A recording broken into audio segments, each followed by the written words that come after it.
Assalamualaikum warahmatullahi wabarakatuh. We from Group 11 will explain the material about abstract. Definition: an abstract is a short summary of a longer work.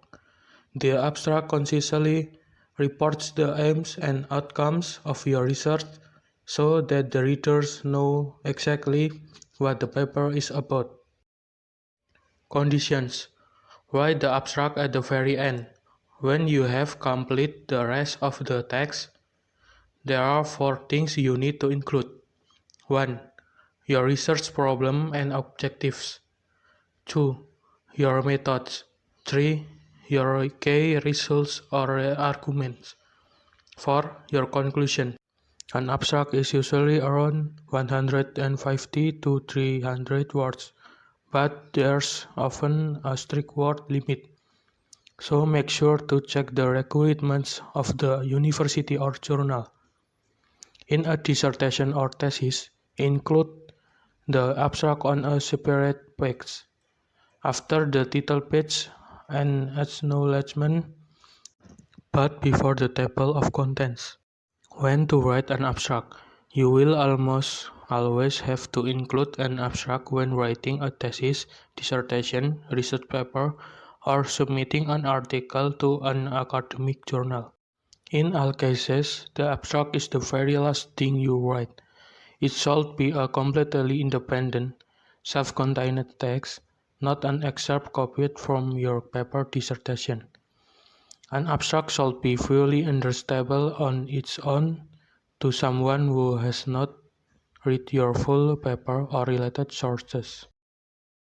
The easiest approach to writing an abstract is to imitate the structure of the lecture work. Think of it as a miniature version of your dissertation or research paper. In most cases, this means the abstract should contain 4 key elements. Aims. Start by clearly defining the purpose of your research.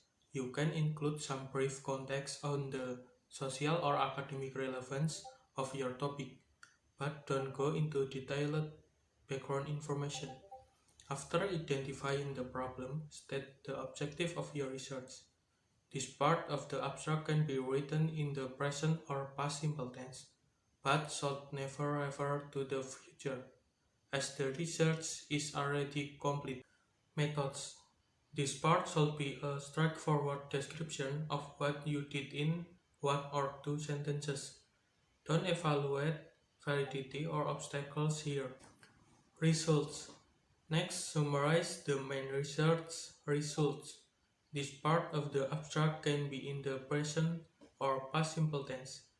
Try to highlight only the most important findings that will allow the reader to understand your conclusion. Conclusion. Finally state the main conclusion for your research. If they are important, limited to your research. If your aim was to solve a participle problem. Keywords. If your paper will be published, you may have to add list keywords at the end of the abstract. Beyond the some public manuals, such as Apple have specific formatting requirements for keywords. Tip for watching an abstract. I can be real. Galang to condense a whole research just a couple of hundred. Reverse outlet. Not all abstract will contain pages for the elements. For each chapter or section, list keyword draft 1 or 2 sentences then summaries. The abstract shows the condensed version of the whole. Read other abstract. The best way to learn the conventions of reading an abstract in your discipline is to read other people's. You probably already read lots of journal article abstract while conducting your literature review by using them as a framework for structure and style. Write clearly and concisely. A good abstract is short but impactful, so make sure every word counts. Each sentence should clearly communicate one main point. Avoid unnecessary filler words and avoid obscure jargon. The abstract should be understandable to readers who are not familiar with your topic. Focus on your own research. The purpose of the abstract is to report the original contribution of your research, so avoid discussion of others' work, even if you address it at length in the main text. You may include a sentence or two summarizing the scholarly background to situate your research and show its relevance to a broader debate. But there's no need to mention specific publication. Don't include situation in an abstract unless absolutely necessary. For example, if your research responds directly to another study or revolves around one key theories. Check your formatting. If you are writing a thesis or dissertation or submitting to a journal, there are often specific formatting requirements.